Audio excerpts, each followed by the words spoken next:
celf. Heddiw, dyn ni'n gwneud pennau gwahanol. Chi wedi dysgu sut i wneud llun o gwynebau. So dyma, gwyneb bach. Ond, os chi moyn gwneud comic neu rhywbeth, mae angen gallu wneud yr un gwyneb o onglau gwahanol.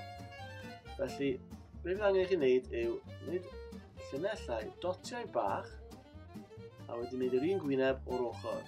So, dwi'n wneud y trwyn tua'r un lle ar draws, a'r gwen, y glist, ddim reit ar gefn y pen, ond hanner ffordd nôl, ond dwi'n trio copio'r gwall.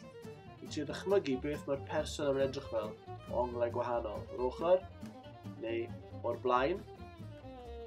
Dwi'n gweld sut mae'r llunellau yn helpu. Allwch chi wneud llunellau ar draws am y trwyn a'r llygaid hefyd. A trio dychmygu'r pen yma yn troi falle o'r cefn hefyd. So, beth ydyn ni'n o'r cefn? Trio cadw siap y pen tua'r un peth. So mae hwn yn fatha chydig bach yn fwy ar y gwaelod. A fan'na jyst cefn y person fan hyn. Jyst y pen dyn ni'n meddwl am. Ydych chi'n gweld? Dyna nawr cymeriad dyn ni'n gweld o onglau gwahanol. Mae'n bwysig iawn yn animeiddio hefyd. A ni'n neud rhywun arall. Fenyw fan hyn. So, falle, trwy'n llai, gwefus mawr o tro yma. Dyn ni'n galw'r ongl yma 3/4 y llun cyntaf yma. Sef, ddim cweit o'r blaen, ddim cweit o'r ochr yn hanner ffordd. Yn aml yn portreadau o'r ongl yma, achos mae'n dangos bach mwy o siap i'r gwyneb. So dyna'r 3/4. So o'r ochr, eto, y trwyn yn yr un lle, dim ond un llygad yn ni'n gallu gweld. Fel hanner y gwefus, a'r gen yn dod nôl. Gwallt yn yr un lle, fringe yn dod draw. Dyna hi o'r ochr. Ar draws yn ni unwaith eto, gyda just y dots bach. Ar ôl ychydig, so ni'n gwneud hon o'r blaen eto. Ar ôl ychydig, bydd dim angen i chi ddefnyddio'r dotiau yna. Allwch chi ddefnyddio pensil a rwbio fe i ffwrdd wedyn os ych chi moyn. Ond just fel ffordd ymarfer wneud cymeriadau o hwn. Os chi'n dilynio cymeriad newydd i chi, nes i wneud comic neu animeiddiad neu rhywbeth amdanyn nhw, maen nhw'n peth da iawn i wneud. Maen nhw'n wneud hyn, so Disney yn wneud hyn am bob un ffilm, pan oedden nhw'n arlunio'r ffilmiau, gweld beth mae'r cymeriad yn edrych fel o bob ongl. Weithiau neu chi ffindo problemau gyda rhyw gymeriad o ryw ongl, so fi roed addasu. So dyna ni, chi'n adeiladu cymeriad o bob ongl. Teimlwch yn rhydd wrth gwrs, wrth i chi wneud eich pennau gwahanol i wneud siapau gwahanol.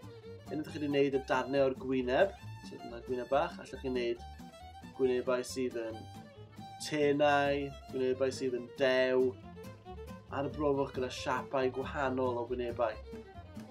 Os ydych chi rhyw stribed comic a chi moyn wneud cymeriadau, mae'n syniad da i gael nhw i edrych yn wahanol i'w gilydd. Falle un yn fach ac yn grwn, un yn fawr ac yn sgwar. Meddyliwch am Asterix a Obelix neu Tom and Jerry. Os ydych chi'n gallu gweld yn syth bod nhw'n wahanol, o siap i gwyneb nhw, siap i corff nhw, hwnna'n peth da iawn. So falle bod chi moyn gwyneb mawr, gen mawr fel yna, stubble i ddangos rhyw gymeriad sydd yn falle edrych yn gryf iawn. Neu falle bod chi moyn rhywun sy'n edrych bach yn fwy cute. Dwi'n hoffi'n gwynebau gyda fel just siap boch fel hyn, dwi'n gweld mor blaen, y gwen mawr. Neu falle just triwch y gwyneb salw, hyll, lobby, ryfedd, ond mwy o ryfedd y gorau. Ydy arbrofwch gyda siap gwynebau gwahanol, siap pennau gwahanol. Nawr, os chi'n mynd wneud lluniau'n amlwg mae dynion neu menywod ydyn nhw am ryw reswm mewn cartoons, mae trwy'n mawr yn tueddu i wneud i gymeriad edrych fel dyn. Dwi'n siŵr pam, mae jyst yn. So, trwy'n mawr fel arfer i gymeriadau sy'n ddynion, a wedyn ni falle trwy'n llai a gwddfa bach yn fwy trwchus i dynion, a trwy'n bach yn llai i merched. Dwi'n siŵr pam, ond dyna di reol. So dyma ni ferch. Mae yna bethau eraill ydych chi'n gwneud wrth gwrs. Gwallt hir neu steils gwallt. Gwrdd, allwch chi'n gwneud chydig bach o wefus fwy, neu amrannau, ond wrth gwrs, weithiau mae dynion gyda amrannau hir hefyd, so mae yna ffyrdd eraill.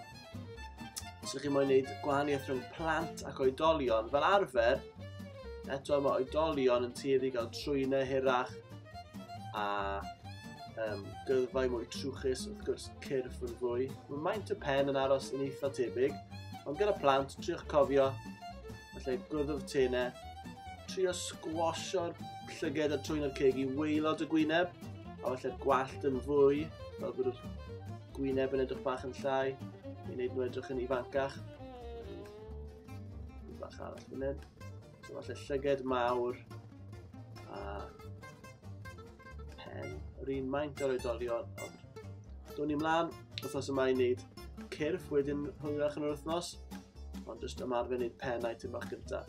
Ac wrth gwrs, pobl mwyaf hwyr i wneud ydy pobl hen. Achos ydych chi'n gallu jyst wneud llunellau, gwallt yn tyfu o bob man. Achos yn amlwg i pobl pan maen nhw'n hen, nhw jyst yn edrych yn hollol cool. Gyda lot mwy o gymeriad yn eu gwynebau nhw. Yna plant o bobl ifanc. So, ewch ati i wneud gwynebau crwyntachlyd. Rhywun hen. Lot o filltiroedd ar y cloc. Llawer iawn o hwyl. Rwan unio. A dyna ni. Heddiw yw i chi fynd ati, allwch chi lawrlwytho hwn o'r link yn y disgrifiad isod. Eisiau chi arlunio'r gwynebau yma o'r ochr, o'r blaen ac o'r cefn, fel nes i gyna. Trydydd un yn eitha tricky. Ond fi siwr byddwch chi'n gallu gwneud e. Felly, sgwyn i ffwrdd, celf ar y bwrdd, welai chi fori. Hwyl!